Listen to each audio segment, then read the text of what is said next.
2026 election পশ্চিমবাংলায় যেন একটা নতুন বিকল্প হয়ে উঠেছে, যেন প্রথমবার ভোট হচ্ছে। এমন সব নেতাদের ভাগ ভঙ্গিমা আমরা দেখছি, আমরা তো হতভাগ হয়ে যাচ্ছি এদেরকে দেখে। পীরজাদা কাসেম সিদ্দিকী সে এখন নির্বাচনে দাঁড়িয়েছে আমডাঙ্গা বিধানসভায়।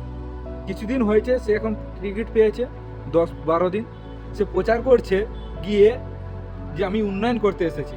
কিন্তু খেলা তখনই শুরু হয়ে গেছে যখন সেই যে আগের বিধায়ক ছিল সে বলছে আমাদের কি 15 বছর উন্নয়ন করেনি মমতা ব্যানার্জি, তাকে পাশে বসিয়ে তাকে বলছে একটা ধর্মগুরু, বাচ্চা ছেলে, রাজনীতি জানে না, এরকম ভাবে অপমান করছে কাসেম সিদ্দিকীকে।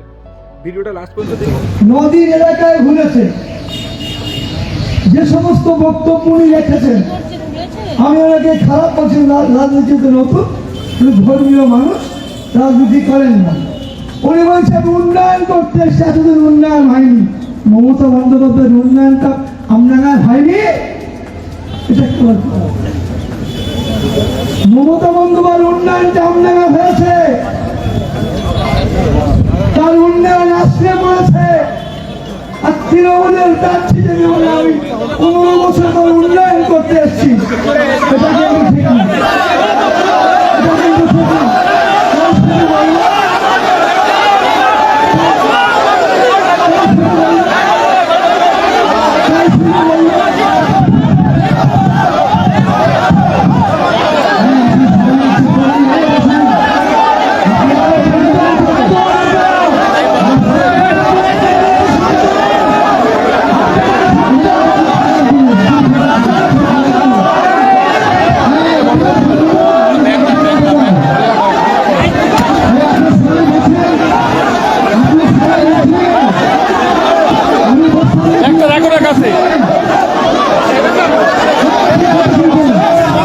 ব্যাপক শেয়ার করুন।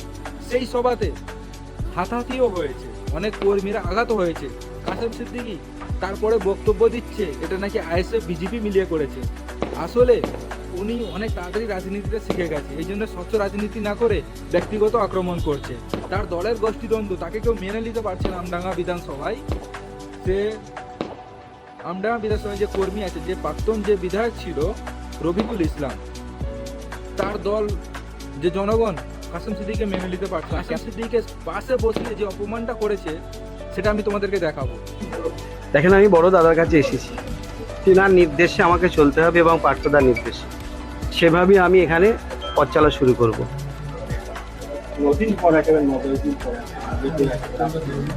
হ্যাঁ, আমি তো আসবো বলেছিলাম। আমাকে তো বড়দাকে নিয়েই তো চলতে হবে, সব কাজগুলো করতে হবে। আমরা সবাই দিদির সৈনিক, আমাকে সবাইকে নিয়ে আমাকে চলে দিদির হাতকে মজবুত করতে হবে। হ্যাঁ হ্যাঁ, সব হয়েছে, একদম একদম একদম একদম একদম।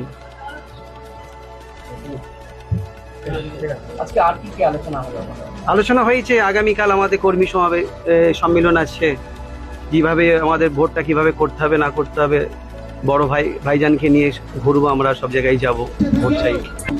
আর আমি আজকে এখানে শপথ করছি, আমি যতদিন বাঁচব আমি আমার রফিকুর ভাইকে আমি সব সময় এমএলএ হিসাবে আমি ডাকবো। উনি আমার কাছে এমএলএ, যতদিন বাঁচব আমি দুনিয়ায় ততদিন দিনাকে আমি এমএলএ বলেই ডাকবো। আর যে কথা, ভিডিওটা বেশি বেশি করে শেয়ার করবেন। এবং কাসেম সিদ্দিকী যে এতটা মাথা নিচু করে যে দল করবে এটা আমরা ভেবে পাচ্ছি না। কাসেম সিদ্দিকীকে যা খুশি ভাষায় আক্রমণ করছে এই প্রাক্তন বিধায়ক। ভিডিওটা বেশি বেশি করে শেয়ার করবেন এবং ভালো লাগলে চ্যানেলটি অবশ্যই সাবস্ক্রাইব করবেন। এর আগে আরও নতুন নতুন ভিডিও আমি নিয়ে আসবো।